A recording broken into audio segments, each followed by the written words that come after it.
What's up, Duderinos? Welcome to the Game Addicts Podcast, the show where we talk about modern and retro video games and fart jokes. I am your player one, Brando. Joining me here today as player two is my good buddy, Mike. Fart jokes. Fart jokes. The reason why I said that is I was thinking about it earlier today, and you know how like we're going to start streaming and everything? Yeah. And they're going to literally like see you lift a cheek up on stream. They're going to see me do that a lot. They're going to see me go to the bathroom a lot. They will. They will. There'll be a lot of no me, just seat. It's okay because, you know, I'll be able to carry the show for about 5 minutes. The good thing is that if we do this, the bathroom is always very close. It's very close. And then what's cool is that we're going to hear that good old comedic timing of the toilet flush, too. Yes. Exactly. Anyway, guys, thank you for joining us for this episode. A lot to talk about this week. Of course, E3 is still technically going on as we record this. I think it wraps up later on this week, but the showcases are done. There's still some stuff getting, shown, some gameplay, some announcements, and some of that and the like. We're going to cover as much as we can today. I think we're going to cover some next week as well. We're going to bring a friend back on tentatively. That is the plan anyway for next week. And also, I think next week we may release a day earlier, just due to the fact of some schedule is got kind of mixed around. We got a doctor's appointment and everything. We got to move some stuff around, and I want to try and keep our release schedule. Like if we're gonna record, I kind of want to drop the episode the next day because all right. So when we start streaming the episodes live. Yeah. The episodes are going to go up the next day. So if we ever have to stream early, like a day early or something like that, then those episodes, like I'm not just going to hold on to the episode and make the podcast like listeners people wait. Right. When we record next week, we are definitely going to release the next day. So probably a Wednesday release next week, guys. But E3 happened. Showcases are all done. We're here. This is episode 81 of our show. Yeah. All about the E3 2018. Mike, overview. Gut reaction. How was this E3 for you?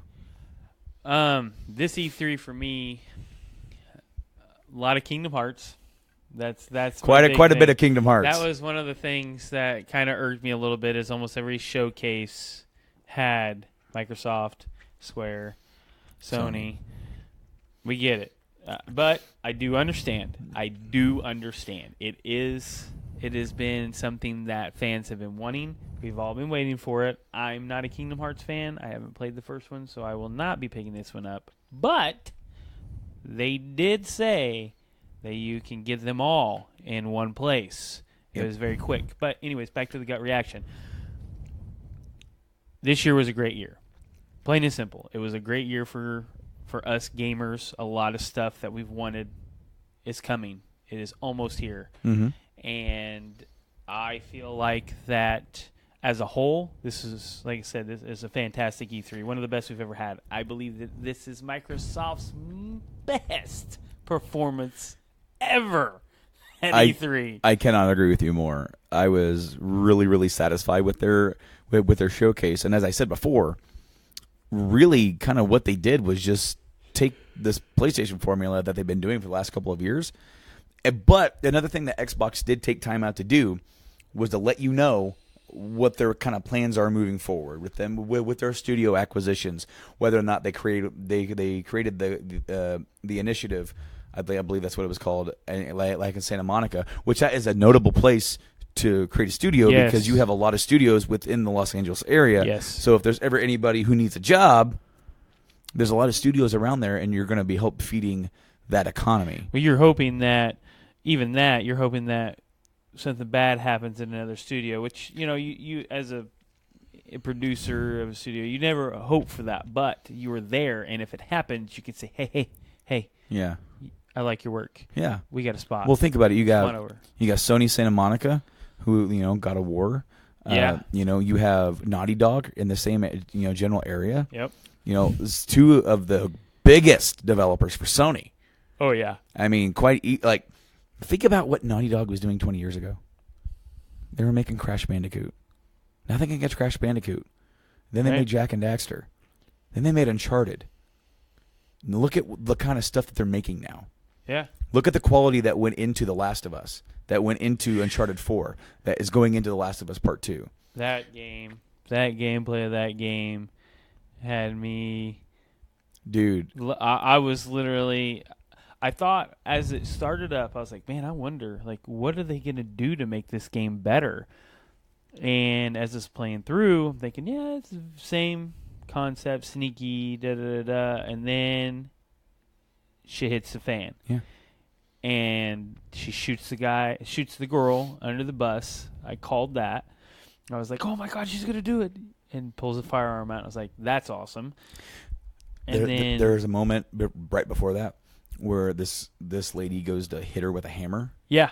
And then she stabs the woman, grabs the hammer, and hits the dude with the hammer. Yep. You can disarm and pick up their weapons right there on the spot. I love that. That is, when you think of a game of that style, survival style, it looked fluid. And that is the key with that. Because a lot of us know that, Fallout, let's say Fallout, since I've been playing a lot of Fallout, the weapon drops, you can pick it up immediately, but you got to fumble. Yeah. With that, it was... You got to go through the menus, you got to equip it. No, yeah. It was very fluid, very smooth. Well, she's already been disarmed. She has no hand weapon. No weapon, yeah. So, other than her, her firearms. So it automatically just replaced that weapon. Yep. And I guarantee you there's no button to press to take that. If she has a weapon, the game automatically says, taking it. Yep. Yeah, and because they don't want you to have to fumble over button presses. Or there's a combination that you can do, you have to do a block and then... something. It's going to be something that is tied into the gameplay and into the combat to make sure you don't get taken out of the moment. And another thing I really liked is that, so when Ellie got hurt, she stayed hurt. Yeah. When she got an arrow in the shoulder, she had to pull it out, and then she used that arrow. I thought that was great. And then there was her taking the arrow out of the body. Out of the body to use it. Yeah. And then she, on the fly, made an explosive arrow. Yeah. Which you could actually do the on-the-fly crafting in the first game. Right. But they've improved the UI so much where it's so minimal. Yeah. Like stuff barely even pops up. This game is so visually appealing. It's very drab, it's very dark, but man, one of my favorite portions of and it's throughout the entire trailer or gameplay reveal, was everything that happened was affected. So anytime she got slammed up against a bookshelf, it was affected. It changed the environment. The destructible environment. Destructible environment was. It's great. I'm really excited for it. I don't want to wait any longer, but I'm okay with waiting because if that's what they're producing throughout the entire game, please take your time and make it huge so that I'm going to play it multiple times. Well, I mean, do you have the first one at all in any form? I do. It's right there next to you. Did you get the remastered version? Yep. I mean, did that make you not want to just put that in right away and start playing again? I did start playing it right away, but I did the Ellie. I started the Ellie's backstory, DLC, and I think I got through that, and then I was done because I'd already played the whole game. Yeah, so, I mean, we kind of skipped around. I mean, and we're probably going to be a little scatterbrained with this one because there's so much stuff to talk about. Let's go back to Microsoft. Yeah, Microsoft, with them, doing their whole, studio acquisition and everything, bringing these guys in who, the majority of these, they've worked with. The Forza Horizon, the State of Decay, people doing projects exclusively for Xbox. But now they're first party. Now they're not second party. Now they're not we're making this for them and we got this partnership. Now they can get funded. They can get funded either to make a bigger Forza Horizon, a bigger State of Decay, or even better, be able to take that risk and make something new. Well, and that's actually what he said. He said that we acquired these studios, and now they're able to take that higher risk road. Did you? Now he said something. He said we're really excited about. I'm trying to remember the name of the studio that does for Forza. Horizon. I'm trying to remember the name of it. Playground. Playground something. Anyway, so he said they are bringing their open world expertise to another game that we're excited to share with you in the future. And me and you have already talked about this. The rumor is that game is Fable 4. Yes, and that needs to happen. I mean, the first Fable is almost every Xbox player's one of their favorite games for the original Xbox. Yeah. I mean, it was a great experience through and through. The second and third one's not great, but they're not bad. Well, they lost. I feel like they kind of lost their charm. They did, but yeah, I mean that's the path they need to go because that's a big title from the original Xbox. You take the Fable concept of your decisions, your character growing older, do it mix like a lot of the stuff that gets brought into like the Skyrim world where you get a wife and do all that stuff, build a house, do all that stuff that you can do in Fable. Now put that in like since Fable has always been a little bit more cartoony. Yeah. Don't lose that. Don't lose that charm for Fable. You can't. Don't make it hyper realistic. Because I kind of feel like the other two Fables kind of went a little too realistic. Make it more cartoony because you know what you can do. You can make an awesome open cartoony world. All you got to do is kind of look at Breath of the Wild for that. I'm not saying I'm not saying mimic Breath of the Wild. I'm saying take inspiration from it. Take that open world concept and make Fable into that. A lot of games are taking that. I mean, really, games are moving more open world, but I know Breath had a big impact on everybody. It's like, wow, it's an amazing game. It's just here you are, go. And while that can't work necessarily in Fable. No, you have to have some kind of storyline. Yeah, but if you do kind of have like, after you get started, to have that open world go. Right. Like once you get started and then your goal is to explore and become this legendary adventurer or whatever you're going to do, whether you play good or bad. Make it the more quests because obviously in Fable you can go good or bad. Yeah. So make it to where the bards in the taverns will, as you get more famous and you start gaining the hero or the villain status, they start singing tales of you. Yeah. And like your legend, like have a wall that has the legend of so and so. You could even have like wanted posters. Right, that would be awesome. Yeah. No, like I really feel like overall I'm pretty happy with this E3. I do have some nitpicks for some of the showcases. Yes. There was only one of them that I felt like really knocked it out of the park, and that was Microsoft. Yes. The others I can kind of nitpick with, and we'll start with EA because that was the first one. We watched a little bit of this. I went back and watched more of it. I really felt like it was just the entire thing had like this really like meh. It was very meh. And that's even with some of the Anthem stuff. I like the gameplay look of it, but they said, oh, this is going to have all the story and character aspects of a BioWare game. But they didn't show any of it. They showed us the same kind of stuff that we've already seen before, the very flashy gameplay with little to no substance of that. That worries me because while it looks cool, we don't need a Destiny clone. It needs to be that BioWare project that they're saying that it is, but we're not seeing that yet. I believe that it is going to be a Destiny clone. That worries me because Bungie's not even getting that right 100% to what they promised to deliver. I'm not saying that BioWare can't make a great game. I don't really think BioWare has made a bad game in a long time. Like, I'm even saying that Dragon Age 2, which a lot of people say they didn't like, I still think it's a good game, but you're not delivering on what you promised. Right. It's a different title and a very short development cycle. What I'm saying is that I'm really fearful that BioWare, this great developer, is going to get just hinged into this money-making scheme from EA with these online games, with these microtransactions. We don't know how they promised so far that in Anthem, all the microtransactions are going to be cosmetic-based, which I guess is good, but I am still not sold on that game. I want to be sold on it. That's my personal problems. That I'm excited for it, but yet again, you're not showing me anything like they said. Oh yeah, we're going to show you a boss fight, and this one is one of the biggest creatures you've seen so far.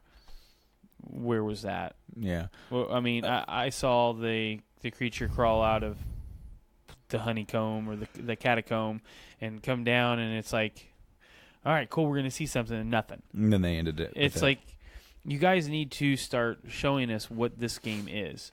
If you're wanting to come out, what was it, January? February? 22nd. 22nd, that's right. Man, a lot of games are going for that. We'll talk about that in a minute. Show me something. Show me anything.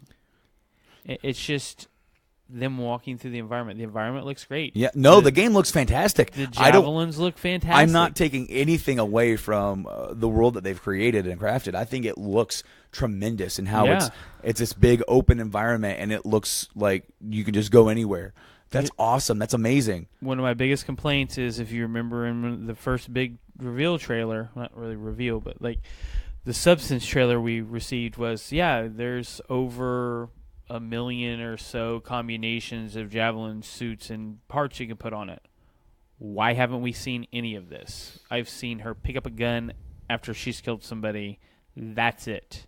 Where are these pieces that they're getting to make these mortars and stuff? Show me that, at least something, so I can think, oh, that's going to be awesome, because I can make my javelin any way I want it to be, not just this is this javelin. We saw from other developers and companies a couple of other like big online games.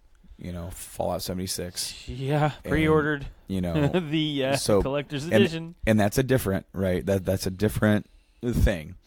But another game that's very close and similar in a way to what we're talking about with the Destiny is the Division 2. Yes. We saw the gameplay of that. And honestly, I'm trying to come up with the right word to say this, because it's not like what I saw was bad. I think it looked like a fun squad shooter. That's cool. Right. Awesome. But what am I doing? Right. I'm not. Maybe it's just because I'm not the target market. I'm not a big online player. I'm not a big multiplayer guy. I can play a little bit of it, right? But my time is so seldom, available when everybody else is. It's almost like, when you become a parent, especially to a toddler. It's different when he's like not moving. He can't move. Right. Like all I did was play Phantom Pain, MGS5, and he was just in his pack and play. Like, I'm like, "What's up, buddy? You all right?" "All right, man." And then I go back to playing, and then loading screen, I go there and I play with him, and make him giggle, and if I needed to actually be a parent, I could pause. And right. He's not doing nothing. But when your kid is 2 years old, 3 years old almost, and repeating everything that is said around you and on television, you don't want to play certain games. You don't want him to see certain stuff, because you're just like, okay, you're 3. You don't understand what this is. I don't need you waking up at 4 o'clock in the morning screaming because you can envision me as Kratos lunging an axe into somebody's throat. Right. You don't need, because, unless he can see that and go, oh, and then not think of it, and then late at night and during a dream, he sees that and it scares the crap out of him. Right. But I can't always, I got to be a parent. I can't always, say, hey, I'm going to go game. Me and my wife, we have a great system where she goes, hey, pick a night or two, go game. I got this. And then I do the same. Hey, go hang out with your friends. Go do something. I got this. We give each other that space. That way we have our alone time. Right. Here lately, I've been not playing games. I've been watching Star Trek. I'm just saying. And we also had E3, and that was a lot to try to catch up on too as well. But I don't always have the time to sit down for a multiplayer game. I can sit down and I can play a single player game for a little while, a couple hours. But when you're playing multiplayer, and so much of the stuff is like gear based or loot based, and level based, and next thing you know, your friends who have more time to play are at level 25, and you're level 10. Yeah. Now they're carrying your ass, and it's like, I don't like that. I don't like that at all. I don't like the competitive stuff either, because I get really competitive and I get pissed off, and then I won't want to play anymore. Yeah. And then, where is the fun in competitive multiplayer? Where's the fun in getting your ass kicked online? It's true. Some people have fun doing that. I don't. I like it to be competitive. I like it for we're both even. It's like, okay, I got a kill. You got one. and now we're getting better at it together. But when I don't have time to play, and you get way better than I do, and next time we play, you stomp me every game. Yeah, that gets old. So, I mean, I'm not the dedicated target market for these online-only games. They could be fun. I'm not saying that I won't look more into Anthem. I want to see more. Division's not really my thing. I didn't even play the first one, and this one looks like maybe a little better, but it's still not really not going to be. That's not going to be something I like that I actually buy. Right. And Fallout, I'm more akin to buy Fallout. They said right on it, this can be a single player experience. Yeah. So you have the option of single player or multiplayer. Right. But I mean, there's going to be other players in the world, but the map is going to be so big that you're not going to come across them as much. Right. I mean, 4 times. I think they said there was only 12. There'd be 12. 12, but about a dozen or so players per server. You're automatically going to be matched up with your friends if you're all going to be together. Right. If you don't like what you're on, you can log out and log back in, it seems. Right. Try to get somewhere where people aren't trying to kill you all the time, just mess around. I mean, from that aspect, it seems like it could be fun. And, of course, with that, hopefully, if it's traditional Fallout level-based, someone's not going to get too ahead of you. But it does seem kind of cool that you can team up and you can build stuff. And it did show experience gathered. So, I mean, I one of the biggest things I like about it is, say that you are on a server and somebody is screwing with your crap all the time. You can break away, go get a nuke, and nuke their ass. I think that is awesome. Plus, I really like the way that it's not just, you use your nuke, you obliterate it. The environment changes. Materials can only be gathered. Certain materials can only be gathered after a nuclear strike, and creatures are affected by it, turning them into legendary glowing creatures. I really like that aspect because that kind of would help with everybody that's played Fallout knows that legendary creatures drop the good stuff. Yeah. That's what you're looking for. It's a way to kind of force you to get that. Yeah. So I really like that, and I just think it's funny that they're giving us nukes. Okay, so EA had their sports stuff. They had Command and Conquer, a big, long, awkward mobile game. It looked anything like any Command and Conquer game. It's a mobile game now. Everything's mobile now. It was commentary. It was awkward. Elder Scrolls is mobile now, but that looked amazing. We'll get there because the next conference was Microsoft. We've already said Microsoft killed it. They came out with their reveal of Halo Infinite. We don't know anything about it. I think it's a next-gen game, personally. I think so, too, because at the end of their conference, they said, by the way, we are working on the next console. And rumors are that they didn't say two, I'm sorry. Next-generation Xbox consoles, plural. Yes. So it could be one or two slated to come out in 2020.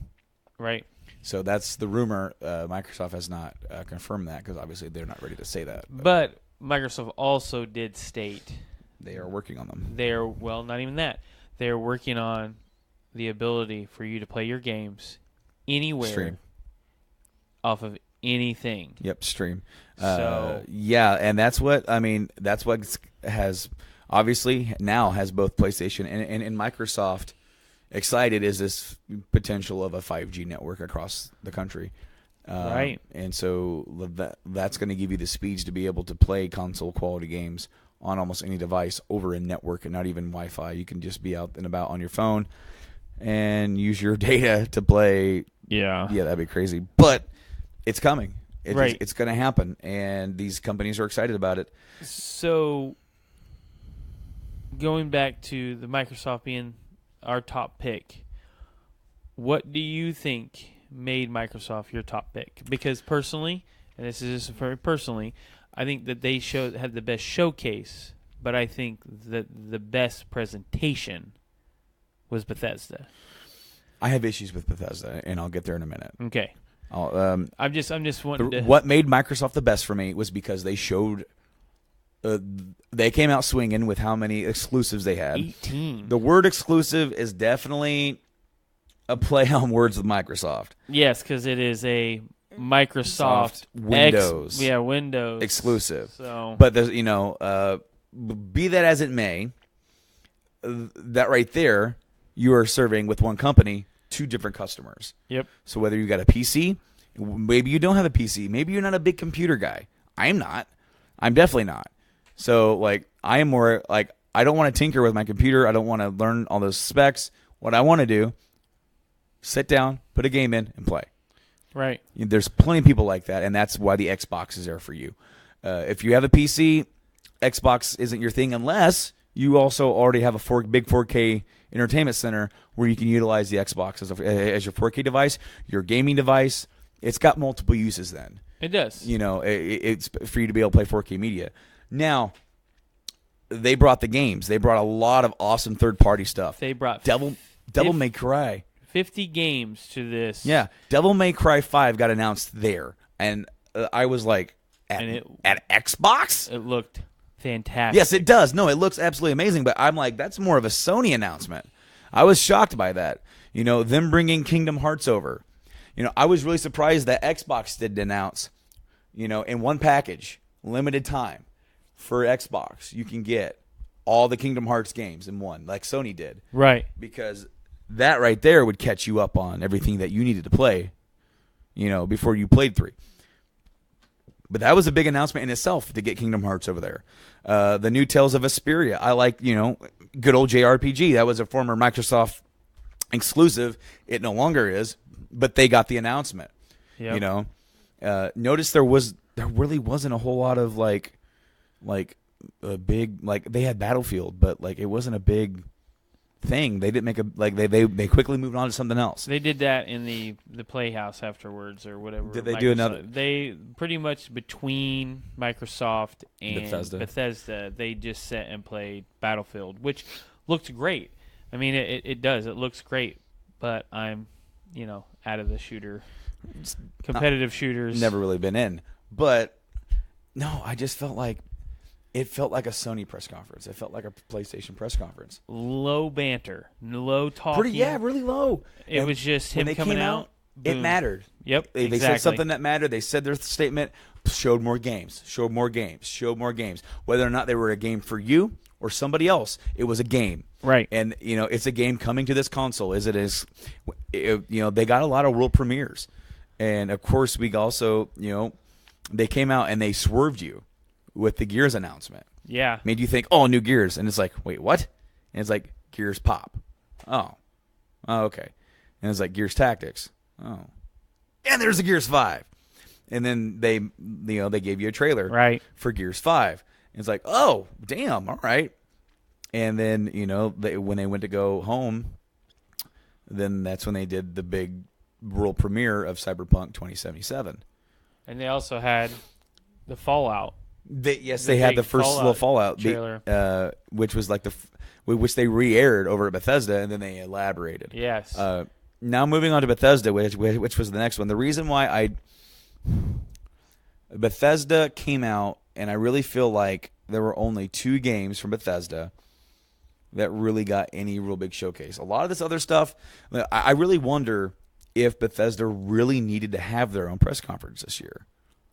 And the reason why I say that is because other than those 2 big ones, the Rage 2 and Fallout, the rest of them were pretty minor announcements. Well, yes and no. So we do know from quote-unquote sources that Starfield is playable. Yes, but it was just like a confirmation. And then like the last 2 games, I felt like were like confirmation as almost like kind of, yeah, here's this, because they're not ready to show anything from either.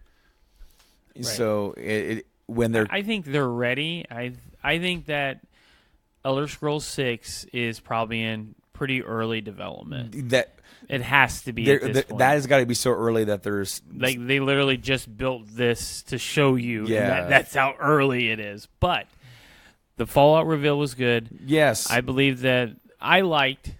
So if you guys don't own Skyrim today, you can go and talk to Alexa, and she will download it for you, and you can play I'm not saying that I didn't enjoy their showcase. I love their show. Their showcase had a lot of flavor, and I had a lot of character, but I really feel like the substance in here was a little bit lacking, because then you have the card game, and then you also have announcements for stuff that's already out that is just getting additional content. You have the tease, or you have the announcement of an announcement for Doom. Yes. It's like, here's Doom, Eternal, but we're not going to talk about it. We're going to talk about it in August. Right. Here's the new Wolfenstein thing. And it's like, okay, I really feel like the conference was like not really that impressive until you get to Todd Howard and he comes out. Well, I thought the Prey was awesome. Well, and again, it's like, it's just, but that's already a game that's already out. Like, right. Like what I'm saying here is that, like, when you're going to have a conference like this and you're just kind of announcing DLC or you're just announcing stuff for games already out, it's a little like, do you really need to have a full-on thing for this, or could this just be like an announcement? I was okay with them having one because I like a lot of Rage. Rage isn't normally what I would play, but that game looks badass. It looks like Mad Max mixed with Doom. It looks badass. So yes, it does. And I'm not saying that they shouldn't. What I'm saying is, like, was it absolutely necessary? I believe that it was necessary, just even if you take everything out, just for Fallout 76, because as was stated, our good friends Canada Walmart, known for their low prices and their that was for Rage. That was for Rage. That was for Rage too. But I like that. So with Fallout 76, all the stuff that was revealed, all there was, oh my God, it's multiplayer. I hate this game. I'm never going to play it. They had a great showing for Fallout. No, definitely. No, that's not what I'm saying. I'm saying that showcase was needed. Yeah. Or even if they had it, let's say if they didn't do their own showcase for it. And it was somewhere else. It was somewhere else, but you're talking about eating up that much time. It was a lot of time, yeah. For that. I mean, they had 20, 30 minutes for Fallout 76. So, yeah, I think they needed it just for that game because, like I said, a lot of people, and I was watching the threads and stuff, people were blowing up like, oh my God, so-and-so says it's multiplayer. I'm never going to get this game and blah, blah, blah, blah. Like, I still think that Bethesda, even though I'm over here and I'm saying that I really don't think they needed a full one, it didn't need to be that long, I still think they had the third best showcase at all. You really think the third? Yes. Yes. I have my reasons. Okay. I have my reasons. I believe that for me, I would say it was second because one of that is only because of my excitement for 76. And I really like Todd Howard's stage presence. I like Todd as well. Todd's great. He is. I love the fact that he's like, just so you know, we're announcing, or you guys are really here to know about what platform we're going to put Skyrim on, and then they do the Alexa thing, and it's like that's funny, and he's like had to do it, and then you find out that that's real. You can really play this. Did you guys tried it? We have not, and it will be tried soon. But I like that. But I just like his presence on the stage. And anytime he's on the stage as, I can't remember his name off the top of my head. I know it. The main guy of Bethesda. The face. Not Todd, but the other one. Oh, crap. I had it. The other dude. The other guy. The guy that said F Nazis. Yes. Yeah, twice. Yeah. Yeah, that I can't think of his name, but anyways, he comes out and he goes, well, when he shows up, he's bringing the goods. No, there's a reason why I kind of put him at third, but it's definitely a third because of why I think like some of their conference was fluff. I feel like their conference had a really great character. It's funny because the conference that I put at number 2, I felt like was lacking substance. I wonder which one that one is. Yeah, okay. So the next one was Square. Short, really short, but got to the point. Theirs was like a Nintendo Direct style. Right. It got to the point. It showcased exactly what they had coming up. Yes. It didn't go through and show you all this stuff that's coming up way near in the future. had a couple of announcements, sure, but they focused on Tomb Raider. They focused on which that looks fantastic. Yes. Oh my God, yes. Just Cause 4. Okay. Yeah. Well, if that's your cup of tea, and not mine really, but they're fun to mess around with. Is that the one that had what's his name? The real funny comedian that's like super buff, the black guy. What is his name? Oh, no, that was Crackdown. That was Crackdown. I like that one just because I like him. But something Cruz. What's his name? Something Cruz. I can't think of it. Is it Tony Cruz? Terry Cruz. Apollo Cruz. You don't know that guy. He's a wrestler. Yeah. I don't know. Anyways. Square. I'm putting Square near the bottom, next to EA, only kind of because it didn't really show anything that was like too wowful. It's not bad, but it just kind of is what it was. So I'm going to say what every other gamer in the world is thinking, and we both have already talked about this. We both know the answer why they didn't. Mm-hmm. 7. Nothing. Because, and it's a good marketing for themselves, they don't want to get people hyped for 7 when Kingdom Hearts 3 is on the verge. Yeah. And you know what? I saw an interview with Nomura. I can't say his first name. Sorry, off the top of my head. Tetsununa. I don't know. Sorry, dude. Nomura. I'm just going to call you Mr. Nomura. Nomura-san. Yeah, Nomura-san. Yes. Okay, so basically, when they were why they chose January for Kingdom Hearts, basically, Square of America was like, we want this game as soon as you can make it. We don't want us Japanese for 3 months and then us, like Persona had to do. Yes. Like, we want this as soon as you can get it. We don't want that big time jump. And they're like, okay. And they're like, but your target market or your target release date right now is holiday, October, November. That's where they were looking to put Kingdom Hearts.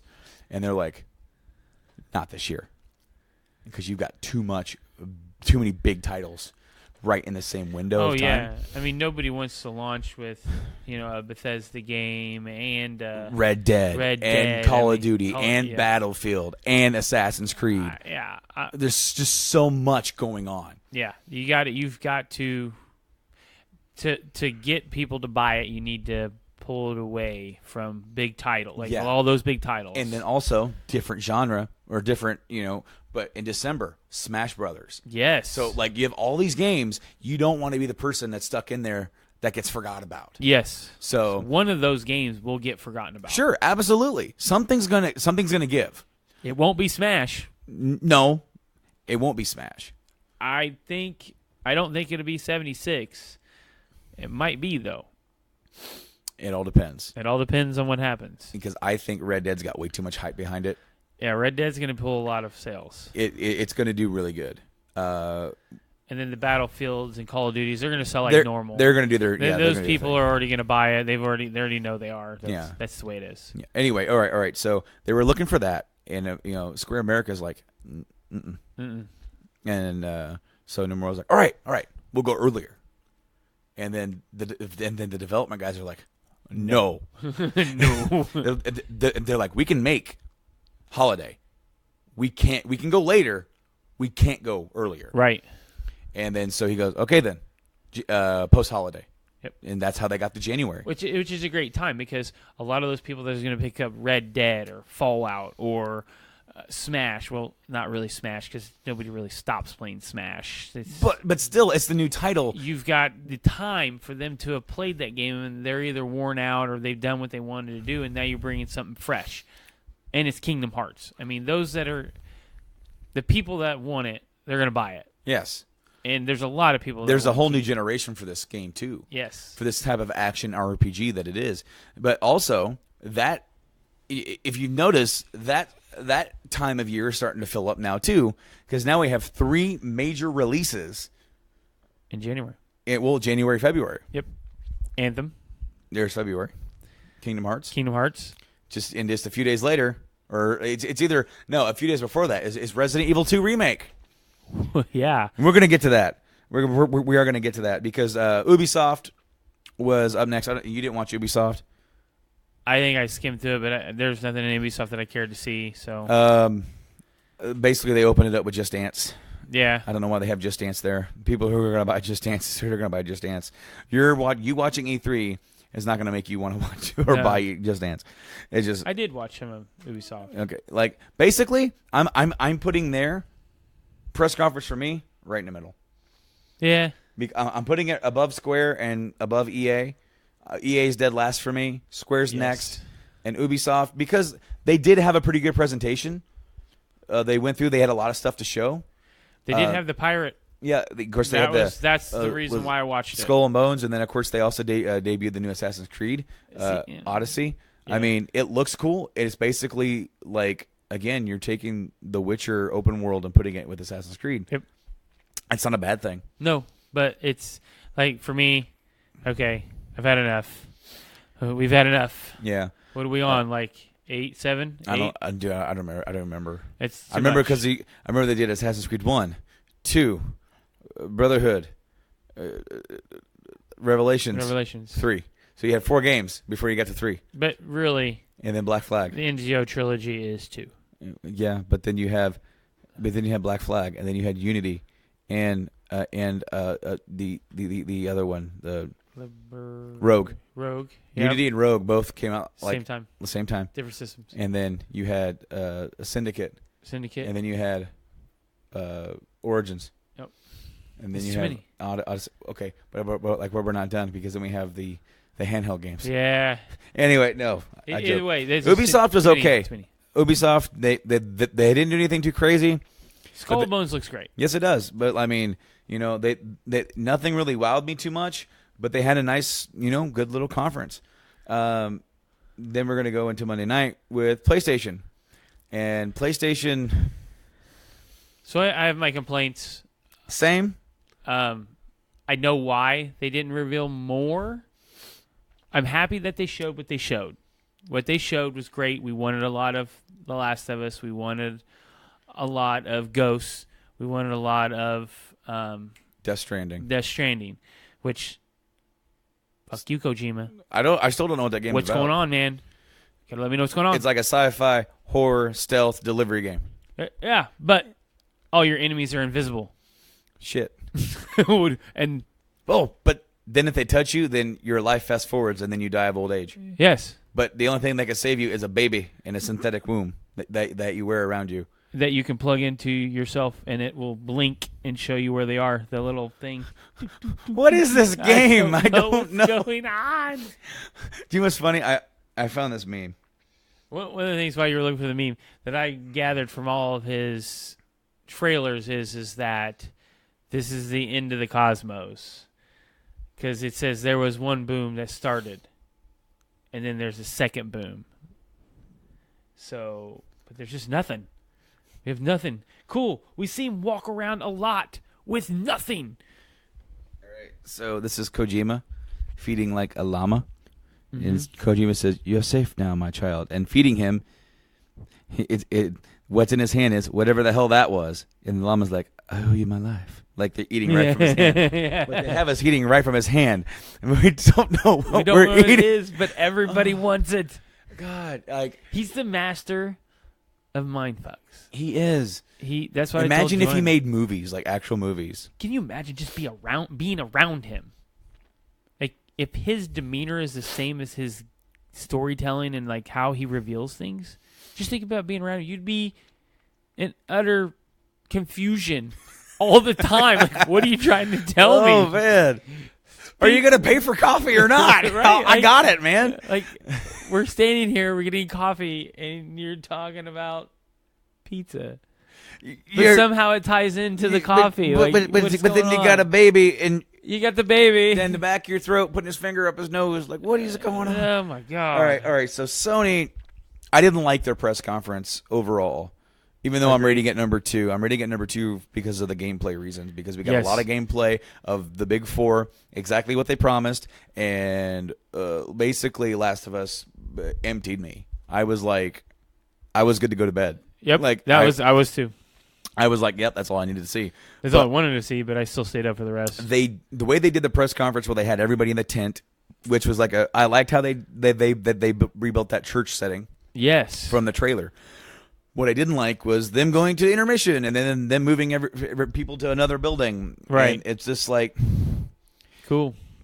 During the intermission, they just talked and blah blah blah blah blah, and then they showed, hey, here's a Call of Duty, here's a Destiny thing.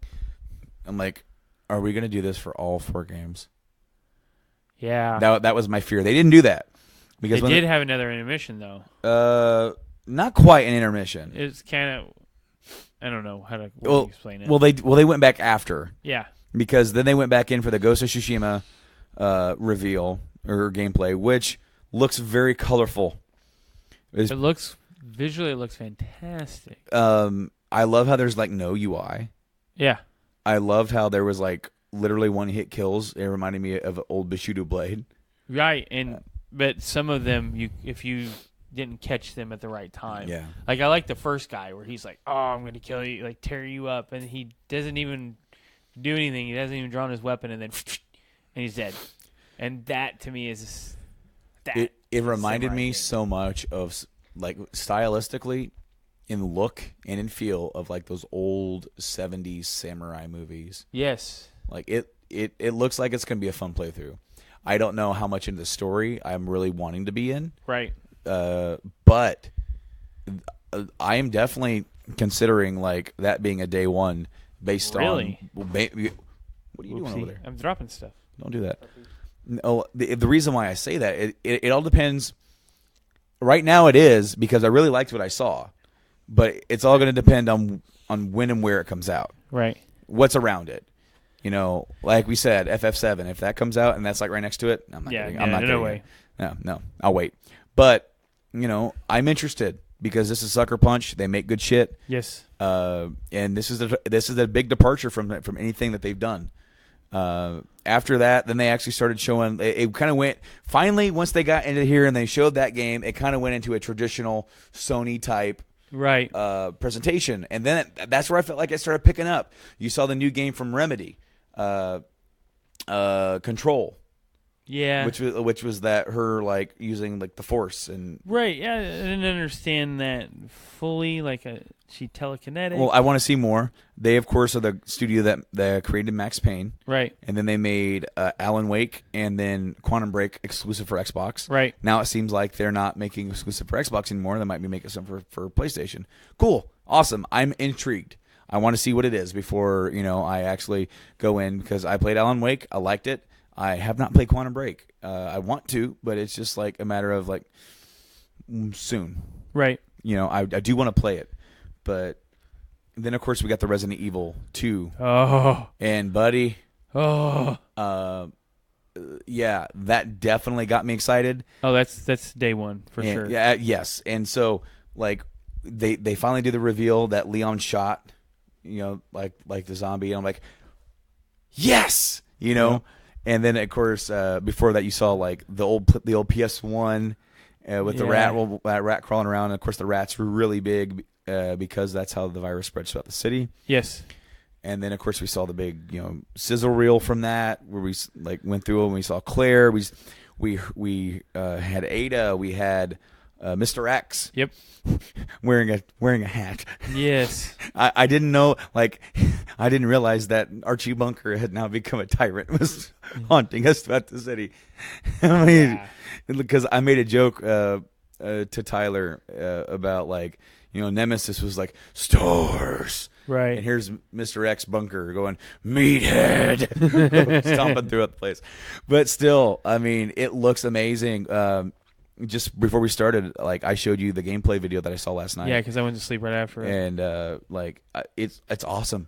Like it looks fantastic. I also like the fact that they are not keeping things where they normally are. Mm-hmm. Like when he goes to like the third hallway. Yeah, that's where you see the shadow of the liquor, and it's not there. Not there. And then they say in the voiceover, we move things around because we want to bring back that old charm of Resident Evil. Those games back in the day were jump scares.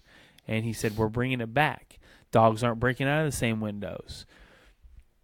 Every time I saw a window and that guy was walking through it, I was like, you better watch that fucking window. Yeah. You better and there's one, okay, so the one that we saw, and because I went back and because he skipped something, and I went back and I showed you the game, another one from the front of the PlayStation crew. Where he pulls the head up. Where he pulls the head up, but when he's going down there, and you know that when something broke through the window, it actually shows the dude or the zombie banging on the window with him falling through. Right. Like the other one that we saw that had no commentary for GameSpot. He actually just walked right by it, didn't care. Yeah, see, that's the thing. It's dark. So, and if you have played any Resident Evil game, you know those windows are death. Well, what's awesome, and that's something that I really like, is that, in the early PS1 days, it was difficult to do lighting that good. Yes. The old mansion was mysteriously well lit. Yes. The old police department and sewers were really well lit. Mm-hmm. It wasn't hard to see anything. This ain't so bad.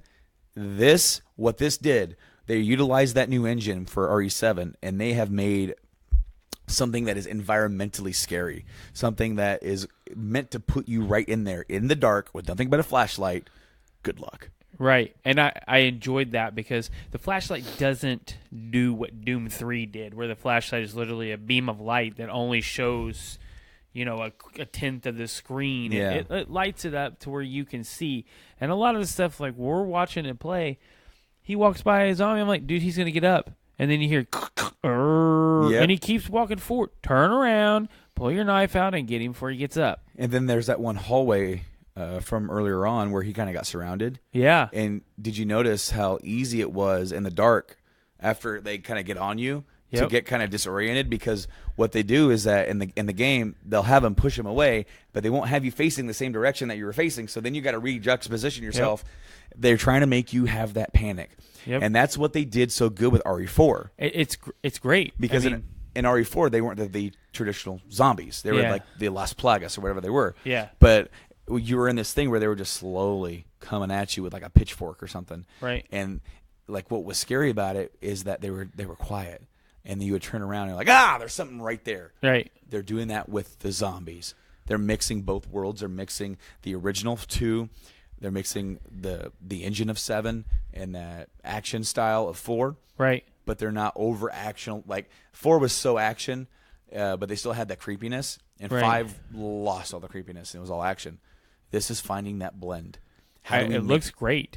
How do we make that work for what 2 was? And how can we make this like way better than what it was before? No, I only have one complaint that I saw, and I have seen it in multiple threads. These zombies are kind of tanky. He put 3 bullets in the dome before they go down on average, except for the one in the, what was that? The lieutenant's office with the safe. He had to put 5. Because he got back up. So maybe it's the weapon. Maybe it's just maybe playing easy. He might be on extreme. I don't know. Well, I mean, they were saying that like you need to be careful when you get bit because you're gonna lose health pretty quickly. Another thing is he got bit that 3 times and he was in danger. Another thing is when he gets the knife, they utilize the knife similar to how they used the daggers in the original RE remake, where that was like a defense mechanism. And when we finally got to see that, where like if you have the combat knife equipped or just on your person, you can do a quick counter. Well, yeah, he stabs him and knocks him back, and then after he knocked him down and killed him, you can go and get your knife back. You had to retrieve the knife. I like that. I also like the way they used the knife that he couldn't previously get into that room. You had to use a knife to like kind of like cut open the tape. I like the way that they're doing that for a Resident Evil game with only 8 slots. That's old school. Old school. My thing is that watching someone else play, it bothers me because we can hear what's going on, and I'm just wondering. Maybe that's a factor of them demoing it on the floor. Maybe. Maybe it's somebody who's really never played or seen these kind of games before. I'm wondering how they're going to introduce the liquor and the spider. Because the spider is another thing in RE2, the alligator, that big crocodile. Oh yeah, yeah. That'll be fun, and of course the William Birkin fights. Yes, those are good. This game's gonna be awesome. If it's anything like so what they shown if that's how the whole game is, to me, that's a 9 or a 10. Well, and also think about it like what we saw. That was just 10 minutes of Leon's entrance into the police building. station. And then you also have Claire's entire campaign is included as well. Yes, so that's... yeah, I'm super pumped. Super, super pumped. What else did PlayStation show? They had Neo 2. Yeah. That got announced. And then we got to get the Death Stranding gameplay. Yeah. Which confused us all the more.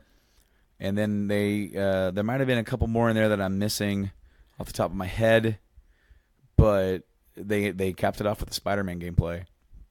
Yeah. And it looked good. It looks good. It looks good. It looks really good. Really good. I'm excited for it. I'm hoping to be able to pick that up day one. We'll see where my finances are, because as I said last week, I'm buying that computer. So we'll see. I'm hoping to have half of the money saved up for it by the end of the month, and then where the other half, whether that's near the end of July or near the beginning of August, we'll see.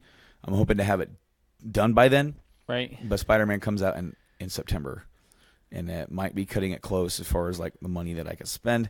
I want to do it because I definitely want to get in there. How cool would it be to stream that? Is when you first... Okay. Well, I guess I'll just say it right here in the middle of the show. I already have my first big stream planned out. Right. I was telling you about it, and so I'm going to tell the audience. I have the first big stream planned out, and that will be on July 2nd. Monday, July 2nd is when I'm going to officially start. I'll be in surgery. Yeah, well, I'll be wishing you luck via You'll be making fun of me because Joanne will probably send you pictures of me all... Well, while you're recuperating, you can watch me on stream because I will be playing Final Fantasy VII. Hey. Now, what I'm going to be doing with the streaming, guys, is that, of course I'm going to be playing new games. Yes. But I have a really big game collection that I can pull from. Of course, what we do here on the show, when we're not talking about new news or anything like that or old games, we're doing retrospectives. Yes. Okay, let's take a topic. Let's take the Final Fantasy series and just dive into it. What's our favorite? What's our least favorite? What are some of our memories? And so I'm going to start doing that long form with games. So starting on July 2nd, I don't have a time to dial down. I'm thinking 10 o'clock in the morning is when I'm going to start. But I'm going to start streaming Final Fantasy VII on the PS4. So it'll be a PS4 version because I won't have the computer. I won't have the old ones, all that shit set up yet. It will be on the PS4 version, and I'm going to start talking about the story, talking about characters, talking about my favorite memories of first getting the game for the very first time. Yeah. Playing through it. You know, the funny things that are in the game, mistranslations, all that kind of stuff. Yeah, there's a lot. And so tune in to twitch.tv/GameAddictsPlay on July 2nd to come watch me play through and kind of go through my memories of FF7. And also, if you miss it, it's going to be on YouTube as well. Just go hit up Game Addicts Play or podcast, whatever we are, on YouTube, and well, because we don't have our own URL yet, right? And right. You guys can help with that by subscribing and viewing. But I'm definitely going to be doing that, and then of course I thought of something for RE2. How cool would it be? Like the week before RE2 comes out, play the original. Yeah. Play the original, get hyped up. And I plan on streaming RE2. And then me too. So I plan on streaming almost all of my Fallout 76 experiences because there's a lot of cool stuff that happens in Fallout, and you're like, oh, I wish I would have got that on video. Well, then what you can do then is set up your own YouTube, and then we can export it, or what we can do is that from Twitch we'll download it and then we'll upload it to the Game Addicts. That's the plan. Yep, awesome. Yeah, hopefully that we have all the Surface and everything running. Well, either that or you can just stream it from whenever you're on, and then from there, we'll sell the gameplay. So after Sony was Nintendo. So Nintendo, I thought they did a good job. It's a regular Nintendo, and I don't blame them. Smash. Let me smash. But no, on a serious note, it looks amazing. The fact that they brought every character back. Mm-hmm. Every character that's ever been, plus Ridley. Yep. Which I was excited to see it, and then when I watched him fight with Ridley, I was kind of like, meh. meh, because I like Smash. It's fun, but I'm not one that's like I have to have Smash. Like Smash is everything. I'm not a big Smash player myself. I can play and have fun. Right? Yeah. But that's about the extent. I'm not a serious Smash player. No, people that are about that. You know what's funny? Serious. Guy I work with was like, "So who's your go-to guy in Smash?" And I'm like, "I don't have one." He goes, "What?" Jeremiah. Oh. He's a big Smash player. Yeah. And I'm just like, yeah, I actually didn't play one until the Wii. He goes, "That's the bad one." I'm like, yeah. And then I have Melee now, and I've played it. But it's not fun to play by yourself. No. It's more fun when you got a lot of friends over and you're doing 4-player or you're doing like a small attorney and whatever. That's fun. I'm excited for it, and I'm also excited that they announced. I feel like Nintendo is doing everything right now. They are not doing any wrong. They announced Mario Party, which I'm not a Mario Party fan, but it is a good get-together. I tell you what, the Switch is a system for it. Oh, yeah. All the different stuff you can do with it. Yeah. And where you had like the 1-2 move or party or whatever 1-2 switch. 1-2 switch. Yeah. You had that, and that was a bunch of different stuff. Mario Party is the much better quick little game thing for that, because if you get 2 switches together and you got 8 players, that was really or cool. like the tank 4 game, players, where they put it down on the table and made a map. That was cool. And it's just like, man, that is so cool and it's so innovative. Of course, they announced some DLC for Xenoblade. That's awesome. They're still doing content for that. Of course, new Fire Emblem got announced. Yes. People are going to be a fan of that. Then I watched gameplay post in the Treehouse of Pokemon Let's Go, and it doesn't look bad. I'm kind of excited for it. It's not a traditional Pokemon in 100% sense, where it's the more just battling everything. They kind of mix Pokemon Go with Pokemon Red, which isn't a bad thing. No, and it's so accessible. And here's something I like about it, because I thought about this. That same guy Jeremiah had said that we were talking about Kingdom Hearts, and he said, I'm excited, but then I feel bad because I think of my friend who lost part of his arm in a drunk driving accident, and he used to game. He was crazy about Kingdom Hearts. Now he can't play it. Right. And I'm like, Xbox has that new accessibility controller.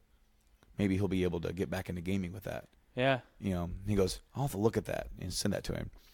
And then I'm thinking of Pokemon Let's Go, where you can play the whole game with Pokeball, with the ball or just one Joy-Con. Yep. And I'm like, that's genius. Yeah. That is genius, because then you not only do you target simple gameplay for kids. Yes. I'm not saying my kid could play that, but he might be able to learn. Right. And with only one of them, and all he's got to do is throw it. And as long as he doesn't really throw it. Yeah, you're right. That he probably would. Fear. Well, if he can toss that thing that high up to hit my TV, which is so high up, he might. He might be able to, but man, I might be semi-proud of him, because number one, he's got a hell of an arm. Number two, I'm getting a new TV. That is true. That is true. Oh, anyway, yeah. So I'm excited, because the catching the Pokemon aspect is like Pokemon Go. You use your berries, you use your Pokeballs, and you're not battling those Pokemon, but you are battling trainers. And the trainer battles are pretty much, you got your 4 moves, and then you have your items that you can use. And you're 100% old school Pokemon, and it's in Kanto region, the original red and blue and yellow. It's all redone. It's all beautiful. It looks amazing. The Pokemon are visible? Yeah, they're visible in the grass. And what's awesome, here's another thing that I saw they didn't even comment on. All right, so in the original Pokemon Red, you could, when you're going through Viridian Forest, there's one little section of grass. Yeah. This way. Yeah, I'd show you on a map, but I'm not going to do that. Right. Where you can find a Pikachu. And his encounter rate is kind of rare. You can walk through there for 20 minutes and not see one of them. Right. Or you can see 5 of them in like 2 minutes. Right. Just depending. But literally, there's only like a couple of spots in the entire game where you can catch a Pikachu. Mm-hmm. And they had a Pikachu roaming around that same spot. Yes, they did. Oh, man. I was like, that is so cool. That is a neat touch. And also, they can hide items within the 3D surface, they can hide it behind trees. Yep. And where you're not just seeing them around. And also, the Pokemon have, like, their tails will start spinning if an item is nearby. Huh. Like, Pikachu is on your dude's shoulder, and his tail was spinning when that item was nearby. So I'll let you know that there was an item hidden. So somewhere. who are you going to start with? Well, what's cool... So you have to buy... I think you have to buy the Eevee version or the Pikachu version. I don't know. Well, here's the thing, because the dude was walking around with Pikachu on his shoulder, but then he also had Charmander. Yeah. So Charmander, Bulbasaur, and Squirtle were the 3 starters. Yeah. And in Pokemon Yellow, your starter was default Pikachu. I don't know if you get 2 starters, Eevee or Pikachu, and then one of the other ones. Or do you have to buy both of them? We don't know that. We don't know that yet. Right. Because typically I don't buy both. I just pick one. And I would probably pick Pikachu. I like Eevee, especially with the evolution tree that you can do with him, where you can just do whatever you want. Fire, water, or electric within, like, the first game. If they stay to that, which they said they were. So Yeah. So and that's fine. We don't need to go into the Espeon or Umbreon. That's fine. I really enjoy old school Pokemon. Well, that's what everybody wanted. And so, I mean, what this game is going to do is it's going to capitalize on the very casual player, number one, and number two, it's going to capitalize on those people who play Pokemon Go. Yeah, because you can transfer your Pokemon Go characters. Imagine all those people who play Pokemon Go that have a huge list. I can log back into mine and get all mine. Can you imagine? Because I've got some super rare ones on there. Can you imagine starting the game out and just going doot, doot, doot, doot, doot, doot, doot. Yeah, it'd be crazy. Oh, cool. I'm just going to stomp you. Yeah, I'm going to smash you. I'm excited, though, because, it's something, again, them coming out with this first, they're like, how can we utilize what we have here to do something out of the box? It's a great... Nintendo is really good at that. They are. Sony has tried to be good with that with some of their first-party guys, with the touchpad, with the sensory stuff. Have you noticed that that's pretty much gone now? Well, here's the thing. I played the demo for Detroit Become Human, which apparently is doing really good for itself. That's what I hear. It's getting good reviews and it's selling pretty decent for what it is. And there's fart jokes. Fart joke. I played the demo, and it utilizes the touchpad in a really cool way.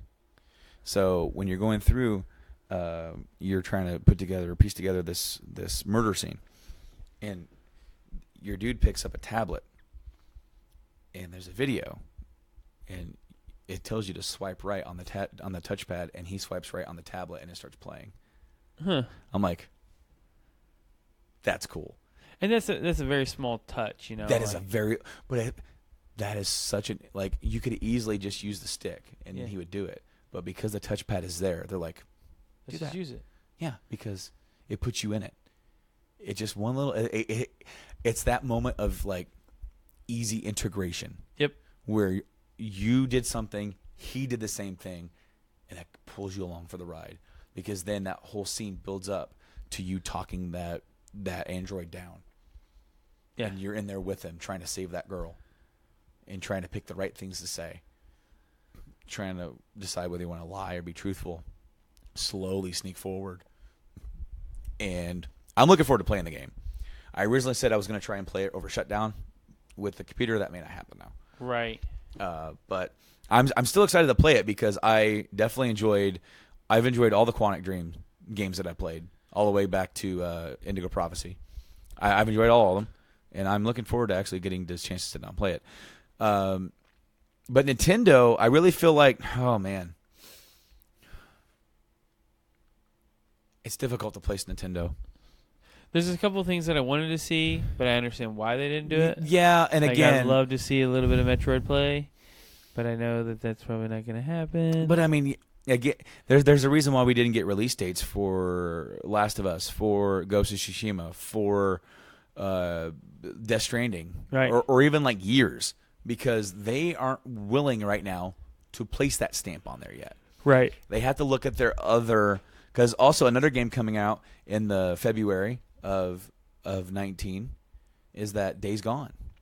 And that am interested to play too, but it comes up right after RE2. Like, I'm going to be fully deep in RE2. And you're just going to have played a whole zombie game. Yep, and you're going to be... and while I'm intrigued in Days Gone, my heart tells me to go to RE2. Oh, my heart's going straight to RE2. No, so, like, no questions asked. All right, so like let's go back. Okay, so another thing that was Dying Light 2. Yes, and that was an Xbox. Looked awesome. Yes. I really enjoyed the first Dying Light. I really did. I love the parkour. I love at night how things just at night you better be knowing what you're doing. You better be high level and know what's up. All right. So I think what we're going to do is that I think we could go into more stuff now. But next week, hopefully we'll have a guest on, and we're going to really like pick a few of these and dive in deep. Okay. To really, maybe we'll sit back and we'll like rewatch some trailers, or we'll watch this and watch that to try and dissect some stuff. Because I kind of feel like I want this episode to just kind of be like an overall just reaction review. We've covered a lot of bases. If I'm going to rank these, here's my ranking: EA, Square, Ubisoft. From worst to greatest. Yeah, from worst to greatest. So EA, Square, Ubisoft, Nintendo. The only reason the last upper after Ubisoft is tough. Yes, because they were all good. But that's where it goes into personal flavor. Nintendo didn't show me a whole lot of stuff that I really want to see. Right. I'm not saying it's not bad for other players. Nintendo did pretty good. And then I'm going to put Bethesda simply because I feel like other than the few, it was like, it's cool, awesome. But also I kind of felt like your flavor was good. PlayStation, your flavor was bad. Yeah. But what you showed us was good. Oh, especially The Last of Us, especially Ghost of Tsushima. Man. I wanted to see that Last of Us gameplay so bad, and then I didn't know what to expect from Ghost of Tsushima. I'm like, okay, it's going to be this. And it's like, it's going to be some gory shit. It's going to be some good shit. And then, of course, Spider-Man was good. And then number one, I tip my hat off Xbox. You did it. Yeah, Microsoft finally came out swinging. I mean, they really hit. Granted, a lot of their exclusives are not great, but 18 coming from none, like hardly any, not none, but hardly any to this year. We know what we did wrong. We know what we've been doing wrong. Let's change it. We get a sequel to the new, like to the Ori series with the cool little platforming series. We get DLC for Cuphead. That again, another awesome platforming series coming right to Xbox. They're doing something new with Forza with their big open world type thing. I don't know how I feel about that. Dude, the game looks phenomenal. It looks phenomenal, but personally, I don't know how I feel about an open world with cars and trying to race and get funds. It really seems like what they're doing is taking from the crew, right, and putting that into Forza Horizon, which is a kind of a better built game, in my opinion. I do not disagree with that. So, like, what could they do with that? One of the biggest things I liked about that game, changing seasons. Yes, that was awesome. That was amazing how the lake was frozen, and now they had an event on the lake, and it's like, that's fucking cool. I like that. And then and one of the big things that I say is that every player is experiencing the same thing at the same time. So when season change, it changes on the map. Yeah. Not in it changes. I wonder if they're going to do that, how often they're going to change the seasons. Yeah, I don't know. Because I can imagine that it would go in real time because it would be summer forever or it would be winter forever. You're like, man, I want to play summer, I bet it's daily. It'll just change like every 30, 40, whatever, however long. They'll deem a time. Because it seemed like every time the season changed, a world QuickTime event opened up. Mm. So, in my opinion, it might be every 10 minutes, every 20 minutes. I don't know if it's going to be that much. I wouldn't want to see that much, but I could definitely, Well, they want you to they don't want you to be 5 minutes. Because then you're not really getting any flavor of that I could season. see it being like every couple of days or maybe even like, okay, this week is going to be summertime. Go get your fill. Okay, next week. Oh, you're thinking long. Yeah, long form. Get people playing this game for a long time. So we'll see how they do. Yeah. They might have a thing where they pull it up and say, okay, we're going to try out changing seasons hourly. Oh, my gosh. End of the world. Yeah. Day after tomorrow, essentially. Horizon 3. Horizon 4, whatever it is. Yeah, dude, I'm super excited. It's a good year for gaming. It is. A lot got announced. Yeah, and I can't wait for next week. We're going to sit down and dissect more. A lot of gameplay and a lot of hard dates got announced, and that's what's important. What did I say? Kingdom Hearts next year. That's the big one. And you know what? In a way, I'm still kind of surprised that I was right by that, but more so surprised that it's that early in the year and that they are this far along with it. And that is nothing but good thing for us, because in the last few years, how many times has Square been like just kind of dragging their feet on stuff? Yeah. And so with this game being, this close, and if they're saying yes, January 29th, that means that game is getting close. Yeah. Especially if they were originally going for holiday, because now, the dude was all like, yeah, we could have made holiday, but now it's even better because now they have even more time to tinker with it. Right, and what's that going to do? They might add some more stuff. They might add more stuff, or I they think might they'll just polish it. I think so too. It's a good time to polish. Well, because then that hopefully by that time you might be able to fix stuff on before stuff goes gold. Right. Before you're going to production. That way you don't have to release a 20 gigabyte patch. One of the big things that we skipped, and I know that we're trying to close up shop here. Sure, yeah. But the Play, the Microsoft's streaming service, Game Pass. So a lot of people say it's a good deal, but I'm actually currently trying it right now. Right now, as they stated, most of these exclusives day one are coming to the pass. So that to me that's a great marketing move, because that's people saying, if I'm a budget gamer, and I sent you this exact same text I'm going to say on here. Let's say for some reason I don't have a new system and I'm in the market to get a new system, but I am a budget gamer. So I'm looking at the $400 PS4 or the, $500 X? No, I think the X is now $400. Okay, so I think it's around the same. It's either $400 or $450. Let's go with X, because I'm looking to maybe do 4K, or I'm wanting to try to proof myself. If you're a budget gamer, then you're going with the S. S, because it's so much cheaper. It's almost $200. So you look at getting the X, $200, and you get Game Pass, and you're getting all of these $10 a month. $10 you get 100 games. First party games are going to release the day one. Okay, so right now, guys, as you listen to this episode live, if you're listening to this in the first few days, you can go get Xbox Game Pass for $1. Yes, for right 30 now. days. And then you can also get gold for $1 for 30 days. Yes. So you can go and play The Division. You can go on there and you can go play other games. Fallout 4 is on there. There's a new one they just announced. But then also, like State of Decay 2 just came out at the end of May. Yep. Okay, so I hadn't done my trial. You get a 2-week free trial. Right. So, dude, I downloaded State of Decay and I started playing it. It's a good game. Yeah, dude. I mean, it's not like the biggest game you're ever gonna play. It's fine. It's a fun game. Yeah, sure. But then like Gears 4 is on there, so I downloaded Gears 4, and there's some other stuff on there that I want to play. It's great. It is I'm really happy that they're coming from a bad situation, and they're doing well with the hand that Phil was dealt. Well, and I read this the other day. Saying that Xbox is building, they are building for the future, but they're building for the win. And they're right now they are pushing forward. And a couple of negatives that I found out on this is that PlayStation with no reveal of a new console.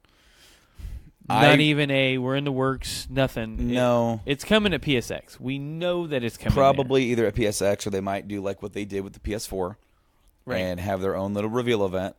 Because, dude, I don't know. I'm torn. I really am torn on whether or not they're going to release in 2019 or 2020. I think their best move is to wait. Because right now they're not hurting. They're not hurting. They are chugging along still. I really feel like that they might be feel pressured to go to 19 due to Xbox going in 2020. And when you think about it, though, why don't you wait? Wait. You're doing well. You're on the top right now. Mm-hmm. You're pumping out good games, first party games. You have the most consoles put out. I think they're at what, 9? Last I heard they were about 80. And so but about still, 80. That's 80 million consoles. That's out. how many the PS3s were in its entire lifetime. So you're looking at you're still selling systems today. You still have great games coming out. You have a great library already. Just write it. Write it as long as you can. See what Xbox is going to do. And if they do something, you're like, oh, shit. You have time to revert back and keep writing that PS4 and let people spend the $600-$700 because they're going to, most of those people, they already are going to buy the new Xbox. That's what they're going to do. They already know that. Yeah. So let it ride out. Let them buy them and then come out and go, boom. Well, that's all right. Xbox has got this, 5K capable, blah, blah, blah, but we've got this. And just put the hammer down. Put the hammer down and do what I suggest. When you release the new PS5, make sure that almost any PS4 game is reverse compatible. Yes. Out of the box. Either out of the box or with a simple update. Yep. Because there's no excuse. No, not anymore. There will be no fucking excuse for that. And one thing that I feel that needs to absolutely happen, when you drop that new PS5, give me 3 or 4 exclusives. Sure. Right out the gate. Absolutely. And I mean, if you what's going to sell a system is make Final Fantasy VII only playable on your system for the year. That year, your sales are going to skyrocket because people like me it already will be. We're going to go buy one. Yeah, 7 is going to be a timed exclusive. We just don't know how long. Exactly. So let's say it's a year. That first year, you're going to ride that 7 train because there's people like us. I know for a fact that they say, Brandon, you cannot play Final Fantasy VII unless you buy a PS5. And you're going to drop your thing and go, I'm buying a PS5. Absolutely. No, I definitely agree with you. But it's a great time to be a gamer. It is. Because no matter where you're gaming, whether it's on a PC or whether you're on a PlayStation platform, an Xbox platform, or a Nintendo platform, yeah, there's awesome things coming our way. There is. And, now's the greatest time ever to own multiple. Because the consoles are getting cheaper. Yep. There's going to be stuff on Xbox to play. There's going to be stuff on PlayStation to play. There's going to be stuff on the Switch to play. If you can afford it, now's the great time to do that. Because you can jump into Xbox pretty cheap. You could jump into the PS4 pretty cheap. Switch is not as cheap as those, but it's all dependent on what you want as a gamer. And exactly. And then if you're only stuck on one system, you're not in a bad place either way. No, and if with Nintendo, let's say you do go the Nintendo route, it's mobile. Yep. It has Fortnite. I completely forgot. I got Fortnite. Yeah, free. Free. I mean, yeah, you're going to pay for stuff, but right. And you've got the capability of plugging it into the TV, but right now they're pulling those third parties. Third parties are flocking to the Switch because the sales. And when Smash comes out, those that do not have the Switch, they will have one. They will have one for Smash, and that's it. Yeah, pretty much. But I mean, still, they're probably going to buy some other games, right? To play while their hands are healing from all the Smash tournaments. Yeah, but I mean, there's 2 games that you can say right off the top of your head that you have to own: Odyssey and Breath. Yeah, Breath, and then Smash, and then Smash. The whole slew of other in the category where you can just go and look at their library because it's growing. And he also mentioned that how good the people are downloading games to the Switch, those indie games. Yes. He said that they're loving the fact that people are picking these up, so they're giving them even more support. Okay, so great thing, because I was actually just going to cut it off and wait till next week to talk about this, but I'm not, because I'm going to do it right now. Another presence at E3 were limited run games. Yes. The awesome physical copy dudes that they come up with these games with these digital only games for these systems and say, we're making a physical copy, limited run. You want it? You better get it. Here's your chance. And of course, now they have clearance to make Switch games. So they had a big thing. I'm only really going to go talk about a few of them because some of these I don't know what they are. I don't know what these are. But we have a full list of Switch, PS4, and Vita stuff. Please go over to limitedrungames.com, go to their news section. You'll see all of their stuff. It's a great community there, too. Okay, Nintendo Switch. Yeah. September of 2018. They're getting a physical copy of Golf Story. That's cool. Golf Story is that 16-bit RPG golf game. Rob loved it. I have been wanting to play it for a while. He loved it so much that he is now golfing for real. Yes. I think that's funny. But I'm definitely going to tell him about that because he might actually want a physical copy of that. You know? He definitely enjoyed it. August 2018 for the Switch. Yooka-Laylee. Oh, yeah. So Yooka-Laylee was that Kickstarter game that was done by the guys formerly of Rare, and this is the newer spiritual successor to Banjo-Kazooie. Yes, it is. And there was originally either a Switch version or a Wii U version. I think it was a Wii U version that was supposed to come out, and then they just kind of canceled it because they were like, there's not enough interest. Like, right. Unfortunately, those of you who back this will give you part of that money back, or we'll give you a voucher for wherever you want it. Right. So with Limited Run Games, they're actually going to be releasing a Switch version. Which is awesome. Now, that might be one I might pick up. July 2018, next month, Night Trap. The one that I picked up. That's awesome. So Night Trap's coming to Nintendo Switch. So, and then there's a bunch of other ones. There's a digital one. Weird. Cosmic Star Heroine. Dust is to be determined. Layers of Fear, October. PS4 gets The House and Fata Morgana, Salt and Sanctuary, which I've actually played that one. Phantom Breaker, Spelunky, Iconoclasts, Exile's End, Observer, and Thumper. And then, Buddy, on the Vita, some of the same. House and Fata Morgana. I might have fun with this one. Senran Kagura Bon Appetit, full course. Read-only memories, 2064. Valhalla, spelled VA-11, Hall-A.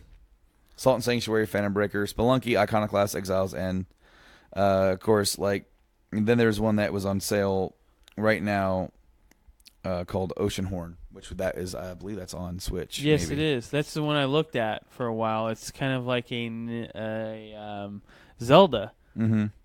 It looked really good. I played the demo. It was fun. Yep. It's for the Switch right now for $30. So it's a fun game. I mean, I enjoyed it. The reason why I love these guys is because not all those games do I even know what they are because they're indie games. Right. But these are giving indie games physical, actual releases especially for collectors. Yes. I mean, we haven't talked about collecting quite some time because we both kind of slowed down. We're both saving up to do certain stuff. But with that, I love this because this gives us collectors like for example, I played